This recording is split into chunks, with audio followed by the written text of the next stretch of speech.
Solera, how did you become a channel? Being a channel was totally an accident. I have never, ever in my life wanted to be a channel because I always thought, this is kind of woo-woo. Like, I was happy to pay other people to give me a reading. And in fact, when I was in my 20s, I used to go to another channel who was the ex-wife of my financial planner, because back then my finances were a hot mess. And he looked at my money. He was like, oh, you should go see my ex-wife who's at spiritual channel and maybe she can help you out. Okay. So that was my first experience with something called channeling. And she told me that I could channel myself. And I was too scared at the time, being in my 20s, and I thought, oh my God, I don't want to be talking to ghosts. How scary. I was totally traumatized by the movie Sixth Sense. So after seeing that movie, I never wanted a channel ever in my life. So it came about because I met a friend. I had this urge to connect to a long lost friend. She told me that, oh yeah, I'm studying something called the Akashic Records. Long story short, as a form of channeling. And she's like, you should too. They help you with your life, blah, blah, blah. And I was staying in Iceland at the time for 3 months, and I really didn't have anything to do. It was dark all the time. I only had 4 hours of daylight in Iceland. And I thought, okay, I would try it. So I Googled how to channel and read this blog post that gave me like a recipe. So I followed the recipe. There's like a little prayer that you say, whatever.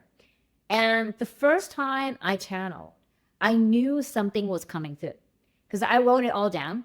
And I was a very avid journaler. So I know my writing style. Like, I've always been a very strong writer. But when I was writing out the message that I channeled, it just felt too wise to be me.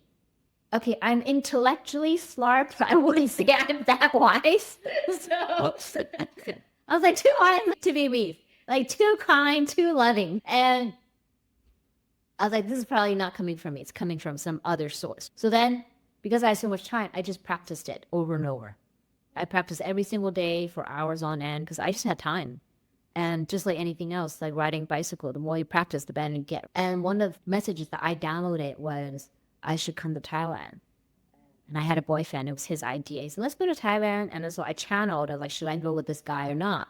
And the spirit guide said, yes, Thailand will be a wonderful place. It'll be vibrant. It would be challenging in some ways, but it will really help you grow. So this is how I ended up moving to Thailand. And literally, it changed my life. And I became a full-time channel after I moved here.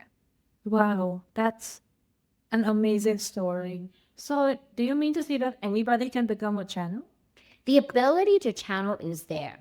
I used to be a ballroom dancing instructor, and there were a lot of people who came to me with 2 left feet, right? And they're like, oh, I've got 2 left feet. I don't know how to dance. And I would tell them, if you can walk, you can probably dance. Okay.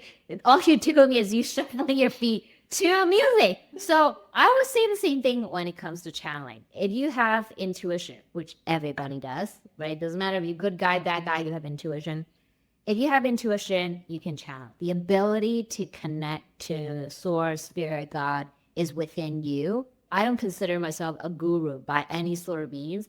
I think everybody can learn to access this divine connection and learn how to talk to spirit and learn how to figure out like who you are and what you're here to do. About what a channel, I can just reach out to you and work with you. But are there any prerequisites for you to help channel for me? There are no prerequisites. What's required, and the only thing that's required, is your open mind, right? If your mind is closed, you don't believe in this, and you think this is really well, there's nothing I can do for you. Like, your mind is already closed. It wouldn't matter what I say to you. Or if you came with a laundry list of expectations, like you think I'm going to somehow change your life in 60 minutes, right? By the way, I can do that, put you on a different timeline, on a trajectory, but your life is still yours. Your life is still your responsibility. It's like the teacher can teach you the principles, how to do the math problem. But you still got to go home and practice solving the math problem, right? Like, you still have to go home and write your own essay. So yes, there's no prerequisite other than being an open mind. And also, I would say, just have no expectation.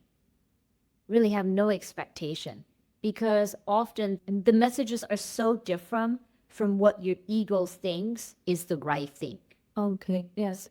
So I would say open your heart, open your mind just to receive. Come in with this receiving mode. I'm just here to receive, and that's all.